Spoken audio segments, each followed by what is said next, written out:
Greetings, y'all.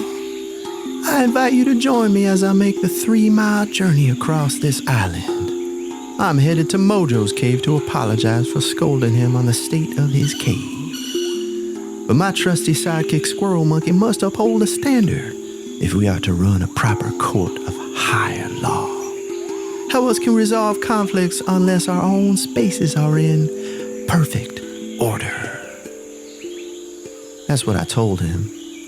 But I've been kicking myself for using that phrase, perfect order, which I got from reading Jordan B. Peterson's best-selling book, 12 Rules for Life. Well, rule number 6 tells us to set our house in perfect order before we criticize the world. But now that I said it, I spent all day tortured by the fact that I said something I now see to be deeply flawed. If you don't know Jordan B. Peterson, it may behoove you to look him up, as he is touted as one of the world's finest public intellectuals, vibing at the intersection of ancient mythology, politics, and psychotherapy. Yeah. Know him or not, love him or not, I must speak to him directly to say what I think is wrong with his rule. And if he sticks around, offer him a new perspective. So, greetings and good vibrations, my groovy intellectual brother. I hope this message finds you well. Jordan, I'm a glutton for wisdom, and there is truth in rule number 6. It is far easier to point out the flaw in others than to turn that critical eye towards oneself and towards your small circle of influence. What authority can one claim to criticize the world when their small circle of influence is in chaos?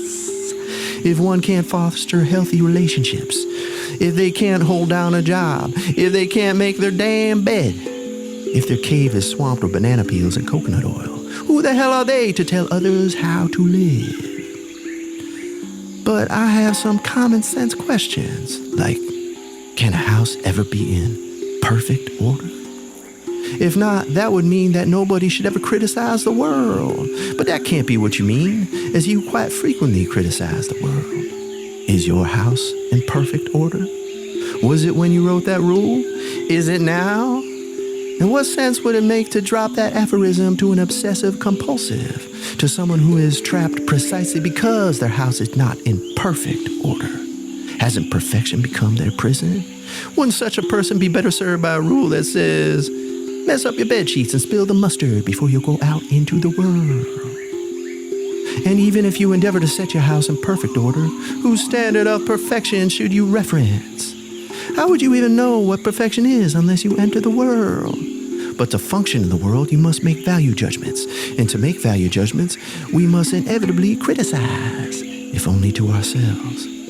It seems this rule, as you have chosen to state it, is, ironically, imperfectly stated, and so I must criticize, even though my house, and Mojo's cave for sure, is far from perfect. But that's not a problem for the Hippie Judge, as I don't need my aphorisms to be perfectly stated in order to glean wisdom from them. Jordan, I am here to help you strengthen your aphorisms by encouraging a better metaphor, one I'm sure you would vibe on and would do well to embrace, as it would help to concretize your philosophical curiosities, like that dynamic dance between chaos and order, between masculine and feminine, between the individual and the collective. I defy you to come up with a better metaphor to conceptualize these concepts than music. Music, my dear Jordan, is math expressed with emotion, the conscious composition of sound into a form that pulses with emotional impact, harmonizing logos and pathos. It reaches into us and reveals meaning inaccessible by rationality alone. This is why I refer to this life as an unfolding symphony of consciousness, where each of us are a small instrument trying to contribute our small part, which requires that we learn to get in tune. Yeah. Where a house is an enclosed system, music is ever engaged with the world. It reverberates outward, every note finding its meaning only in relationship to the whole. And who, assuming they can hear, or at very least sense vibration, doesn't love music? It brings people together. And for those who dare attempt to learn how to wield its power, its melody, harmony, and rhythms, they soon find that there is no end to what they can learn. And the best way to learn is to play with others and get in tune with them. Surely an instrument can never be perfectly in tune, just close enough to flow with the jam, man. And in that jam, each offers their own interpretation, what gives this unfolding symphony its rich diversity. Each within their own limitations comes to strike the notes in their own idiosyncratic way, at times slightly before or after the beat. Jordan, it is imperfection that gives music its character, its swing. As the great Herbie Hancock said, we must learn the rules, then forget them. Because Herbie has learned how to vibe on imperfections. Probably picked that up from Miles. Herbie knows that there's something more powerful than rules. He knows about modes. You know what I mean, man? Like the church modes, Dorian, Lydian, that bluesy pentatonic, or the Beati modes of the Middle East. Each mode expresses a different mood. It is the mark of a great musician to smoothly weave in and out of these modes, to express the full range of their instrument, serving a jam while finding their own identity within it. In this process, one must make value judgments as to what sounds they like and what sounds they don't, and therefore must criticize and be criticized as part of the process itself. If you ever notice two musicians improvising together, you will see them watching and listening, and every now and then, one will present a lick that fires the other up. Oh, what was that? Show me what you did there. Because we need others to break us out of our own limitations. And so it is in life. We must engage with others in the world to break us out of our limitations in order to grow. We witness somebody display an act of courage and we say, whoa, what was that? Show me what you did there. Jordan, I think you are fixated on order and perfection, and the problem with that is it has you chasing rules. But our species has been there and done that. Don't we have enough rules?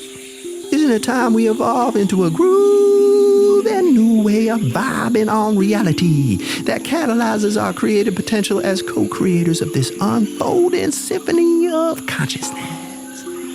How many rules do you intend to dole out in increments of 12? Consider that while rules are the fences built by reflection on the past, modes are melodies opened up by new movements into an uncertain future. And again, rule number 6 is one you can't even follow as your own house, like anyone's. Never was, is not now, nor can ever be perfect. This is a problem for you, Jordan, but the problem, I dare say, is a perfect one.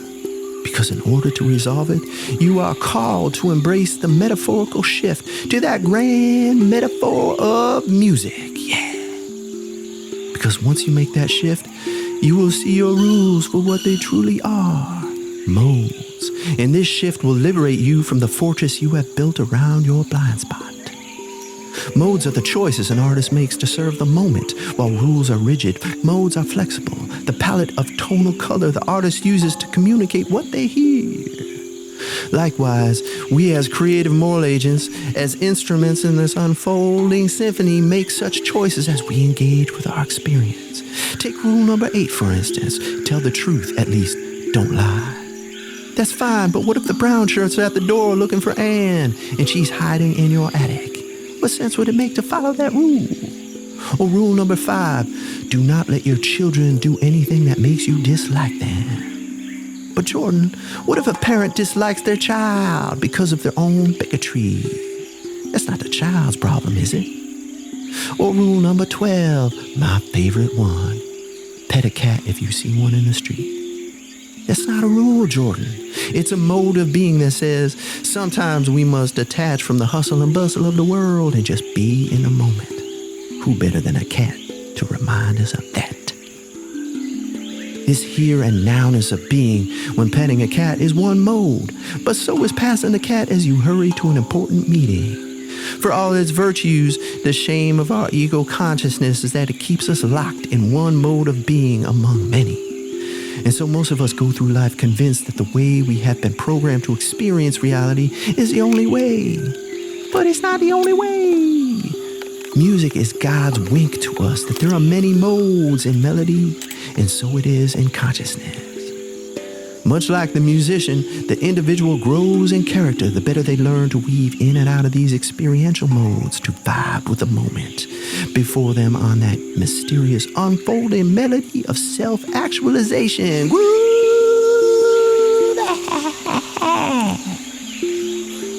And Jordan, modes are what you actually find when you wander to that place beyond order. Because the hippie judge knows for certain that beyond order, rules don't rule, as rules are the scaffolding of order. But that playful jam of unfolding harmonies, rhythm, and modes, now that is something altogether different. That's what we all must vibe on as we co-create this unfolding symphony of consciousness. All that's needed is to continually tune our instruments and help each other clarify what it is we should be tuning to in our attempt to become as powerful co-creator of reality as we can manage in the precious moments of our lives. Well, here we are, Mojo's Den. Let's see how he has been jamming on a mode of tidiness and see if his cave is in order. Huh? Mojo! Mojo!